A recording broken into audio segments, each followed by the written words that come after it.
Hello students. आज का topic हमने कल पढ़ा था डिस्ट्रक्टर। आपने जाना था डिस्ट्रक्टर क्या होता है। डिस्ट्रक्टर एक ऐसा मेंबर फंक्शन होता है जो लैंग्वेज में पहले से ही डिफाइन होता है, और जैसे ही ऑब्जेक्ट खत्म होने वाला होता है ये अपने आप कॉल हो जाता है। बट फिर हमने सीखा था कि हम डिस्ट्रक्टर को खुद से भी डिफाइन कर सकते हैं, उसमें कुछ अपनी स्टेटमेंट जो हम रन करना चाहते हैं वो रन कर सकते हैं। आज हम डिस्ट्रक्टर के बारे में ही थोड़ा सा और जानेंगे। उसी का मैंने एक छोटा सा प्रोग्राम बनाया है, आप लोग समझो। मैंने लिखा hash include iostream dot H, hash include conio dot H. एक स्टूडेंट क्लास बनाई है, दो इसके डाटा मेंबर हैं, एज और रोल नंबर। आप कहोगे सर दोनों के दोनों प्राइवेट डाटा मेंबर है। फिर मैंने लिखा पब्लिक। पब्लिक लिखने के बाद मैंने लिखा वॉइड सेट डाटा। आप कहोगे सर ये तो आपने सेट डाटा नाम का एक मेंबर फंक्शन बना दिया। बिल्कुल, इसको तब समझेंगे जब हम इसे कॉल करेंगे। फिर मैंने लिखा क्लास का वही नाम, जो क्लास का नाम भी स्टूडेंट था, यहां भी मैंने स्टूडेंट लिखा। उसके बाद ओपनिंग ब्रैकेट आ गई, क्लोजिंग ब्रैकेट आ गई। आप कहोगे सर आपने तो कंस्ट्रक्टर डिफाइन कर दिया, बट नहीं, आपने शायद स्पेशल सिंबल नहीं देखा जो इसको कंस्ट्रक्टर से अलग बनाता है। इसको बोलते हैं टिल्ड। क्या बोलते हैं? टिल्ड। इसको बोलते हैं टिल्ड। तो आपने यहाँ पे देखा कि मैंने टिल्ड लगा दिया क्लास के नाम से पहले। मींस ये मैंने क्या डिफाइन कर दिया? आप कहोगे सर आपने डिस्ट्रक्टर डिफाइन कर दिया। ध्यान रखना, इस प्रोग्राम में कंस्ट्रक्टर नहीं डिफाइन किया। कहीं आप सोचो कि जहां डिस्ट्रक्टर होगा कंस्ट्रक्टर मेरे को डिफाइन करना ही करना है। मैंने आपको पहले भी बताया था कि कंस्ट्रक्टर को बनाना ना बनाना आपकी मर्जी होती है। मैंने नहीं बनाया, मैंने अकेला डिस्ट्रक्टर बना लिया। और मैं चाहता डिस्ट्रक्टर भी ना बनाता, ये कोई जरूरी नहीं है। इस चीज को हमेशा याद रखना। ऐसा मत सोच लेना कि डिस्ट्रक्टर यदि मेरे को डिफाइन करना तो कंस्ट्रक्टर भी डिफाइन करना पड़ेगा, ऐसा कुछ नहीं है। मैंने डिस्ट्रक्टर डिफाइन कर दिया। फिर उसके बाद मेरा आ गया मेन फंक्शन। पहली स्टेटमेंट है क्लियर स्क्रीन फंक्शन। फिर मैंने लिखा student S comma T comma U. आप आप कहोगे सर आपने तो स्टूडेंट नाम के, स्टूडेंट क्लास के तीन ऑब्जेक्ट बना दिए, एस टी यू। आप देख रहे हो ना, मैंने तीन ऑब्जेक्ट बना दिए, S T U. It means student class के तीन ऑब्जेक्ट डिक्लेयर हो गए।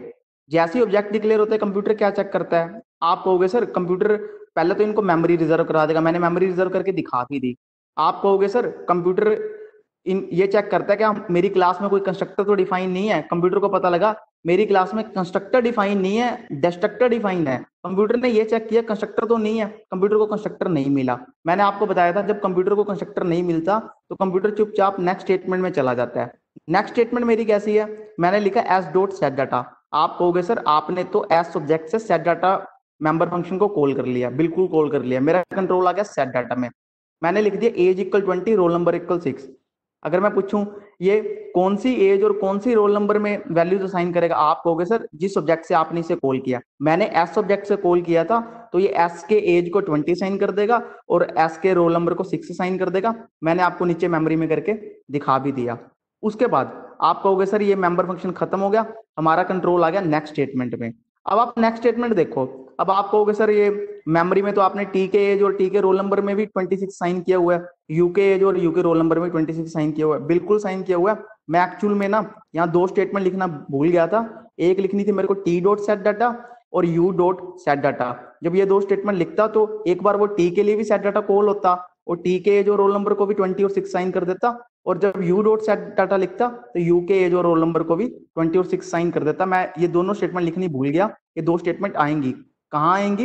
एस डॉट सेट डाटा के बाद ना दो स्टेटमेंट आएंगी, टी डॉट सेट डाटा भी आएगी और आपकी यू डॉट सेट डाटा भी आएगी। वो स्टेटमेंट चलने के बाद ही यहाँ पे 20 और 6 साइन होगा। अगर मैंने ये दो स्टेटमेंट नहीं लिखी ना, ये गलत है। मेरे को दो स्टेटमेंट लिखनी थी, मैं भूल गया। तो इसको थोड़ा सा आप करेक्शन कर लेना इसमें। एस डॉट सेट डाटा के बाद दो स्टेटमेंट और आएंगी, T dot set data, U dot set data. वही दो स्टेटमेंट इनमें टी की एज में 20 और टी के रोल नंबर में 6 साइन करेंगी और यू की एज में 20, यू के रोल नंबर में 6 साइन करेंगे। इस बात को थोड़ा सा ध्यान रखना, करेक्शन आप कर लेना। ठीक है। फिर आपका तीनों स्टेटमेंट खत्म होगी। Set data, S dot set data भी खत्म हो गया, टी डॉट सेट डाटा भी खत्म हो गया, यू डॉट सेट डाटा भी। अब आपकी आ गई next statement get C H. मैंने आपको बताया था जैसे ही हमारी बात खत्म होती है डिस्ट्रक्टर की बात वहीं से शुरू होती है। गेट सी एच आ गया, रिटर्न जीरो आ गया। रिटर्न जीरो के बाद फिर आ गई क्लोजिंग ब्रैकेट। आप कहोगे सर क्लोजिंग ब्रैकेट के बाद तो ऑब्जेक्ट हमारे डिस्ट्रॉय हो जाते हैं। मैंने आपको बताया था इन क्लोजिंग ब्रैकेट से जस्ट पहले, ऑब्जेक्ट डिस्ट्रॉय करने से पहले कंप्यूटर चेक करता है क्या हमने डिस्ट्रक्टर को खुद से तो नहीं डिफाइन कर दिया। अगर खुद से ना डिफाइन किया होता तो कंप्यूटर अपने आप जहां डिफाइन होता, लैंग्वेज भी अपने आप डिफाइन करती, उसे कॉल करके ये ऑब्जेक्ट की मेमोरी को खत्म कर देता। बट कंप्यूटर ने देखा कि यहाँ तो हमने खुद से डिस्ट्रक्टर को डिफाइन किया हुआ है, तो वो कंट्रोल कहाँ ले जाएगा, वो कंट्रोल डिस्ट्रक्टर मेंबर फंक्शन में ले जाएगा। अब आप कहोगे सर मैंने यहाँ पे, आप बड़े ध्यान से देखो, मैंने यहाँ पे लिखा है डिस्ट्रक्टर 3 बार कॉल होगा, मैंने लिखा है ना डिस्ट्रक्टर 3 बार कॉल होगा अपने आप।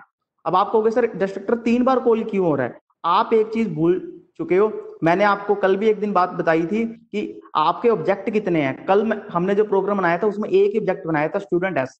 आज हमारे ऑब्जेक्ट कितने हैं? आप कहोगे सर हमारे ऑब्जेक्ट तो 3 है। तो मेमोरी कितने ऑब्जेक्ट्स के लिए खाली करनी है? एस के लिए भी खाली करनी है, टी के लिए भी खाली करनी है, यू के लिए भी खाली करनी है।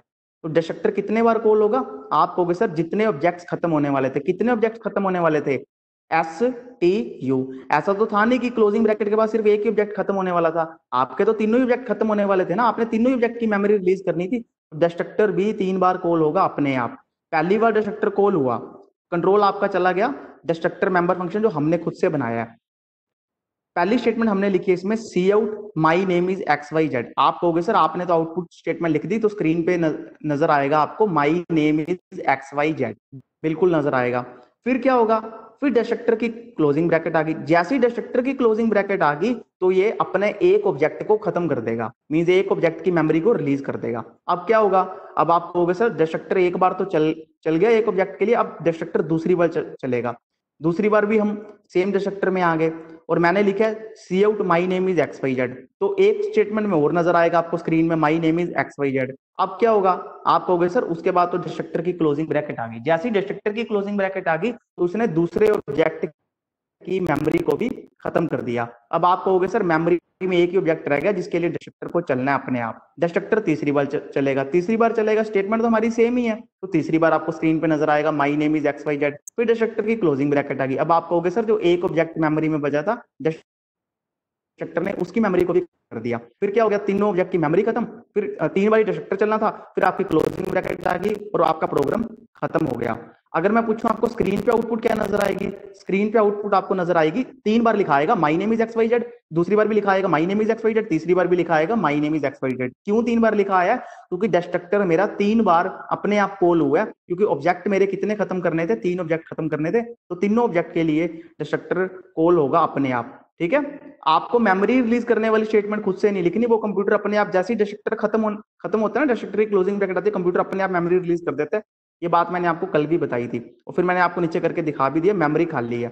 बस आपने इसमें थोड़ा सा ये ध्यान रख लेना है, जहां मैंने एस डॉट सेट डाटा लिखा है उसके बाद 2 स्टेटमेंट और आनी थी, T dot set data, U dot set data, क्योंकि अगर मैं वो स्टेटमेंट्स नहीं लिखता ना तो ये 20 और 6 वैल्यूज असाइन ना होती। ठीक है, इस बात को आप याद रखना। अब कई बच्चे ना इस बात से भी बड़ा कंफ्यूज होंगे कि मेरे को क्या एज और रोल नंबर की वैल्यू असाइन करनी ही करनी थी, क्या मैं अगर वैल्यू ही साइन ना करता तो डिस्ट्रक्टर कॉल ना होता? ऐसा कुछ नहीं है। जब आप वैल्यू नहीं साइन करते, कंप्यूटर तो गार्बेज वैल्यू साइन कर ही देता है ना, तो उसका इस चीज से कंसर्न नहीं है। मेमोरी तो आपकी रिजर्व हो ही गई ना, चाहे आप उसमें वैल्यूज असाइन 20 और 6 करो या ना करो। अगर आप सेट डाटा ना बनाते तो भी चल जाता प्रोग्राम, तो भी डिस्ट्रक्टर कॉल जरूर होता, क्योंकि मेमोरी तो रिजर्व होगी ना। मैम आपने वैल्यू नहीं साइन करी तो कंप्यूटर तो गार्बेज वैल्यू तो साइन पड़ी है ना, मतलब मेमोरी तो रिजर्व हुई पड़ी है, तो इसीलिए डिस्ट्रक्टर तो कॉल होगा ही होगा। इसका कोई सेट डाटा से कंसर्न नहीं है, इस बात को आप थोड़ा सा याद रखना। फिर मैंने नीचे नोट बनाया, इसको पढ़ लेते हैं। यहां पर 3 ऑब्जेक्ट्स थे एस टी यू। जब ये 3 ऑब्जेक्ट्स खत्म होने वाले थे, कहां खत्म होने वाले थे? इस मेन फंक्शन की क्लोजिंग ब्रैकेट से जस्ट पहले। तो तीनों ऑब्जेक्ट समाप्त होने से जस्ट पहले डिस्ट्रक्टर कॉल हुआ 3 बार तीनों ऑब्जेक्ट्स के लिए अपने आप। आपने देखा ना 3 बार डिस्ट्रक्टर मेरा कॉल हुआ था, अपने आप कॉल हुआ था और तीनों ऑब्जेक्ट्स के लिए कॉल हुआ था। और बाद में मेमोरी भी खाली कर दी, एक एक करके वो बाद में मेमोरी भी खाली कर देगा। पहले वो एक ऑब्जेक्ट के लिए मेमोरी खाली कर देगा, फिर वो दूसरे ऑब्जेक्ट की खाली कर देगा, फिर वो तीसरे ऑब्जेक्ट की मेमोरी खाली कर देगा। तो आपने सीखा कि जब आपके प्रोग्राम में एक से ज्यादा ऑब्जेक्ट हो तो डिस्ट्रक्टर भी उतने बार कॉल होगा जितनी बार ऑब्जेक्ट्स आपके खत्म करने हैं। यहाँ पे 3 ऑब्जेक्ट हैं तो 3 ऑब्जेक्ट की मेमोरी को खत्म करना था, तो डिस्ट्रक्टर भी मेरा 3 बार कॉल हुआ। सपोज करो अगर आपने खुद से डिस्ट्रक्टर ना बनाया होता, कंप्यूटर अपने आप डिस्ट्रक्टर को कॉल करता, लैंग्वेज में पहले से डिफाइन होता है, उसका काम नहीं होता कोई सी आउट वगैरह करने का, उसका काम होता है सिर्फ मेमोरी को खाली करवा देना, फिर वो आपको पता भी नहीं लगता क्योंकि डिस्ट्रक्टर कॉल हुआ है या नहीं हुआ। ये तो हमने खुद, तभी मैंने सी आउट की स्टेटमेंट लिखी है ना, ताकि हमें पता भी लगे कि एक्चुअल में चीज होती भी है या सिर्फ ये बातें ही हैं। इसके आगे का नेक्स्ट स्लाइड में हम करेंगे।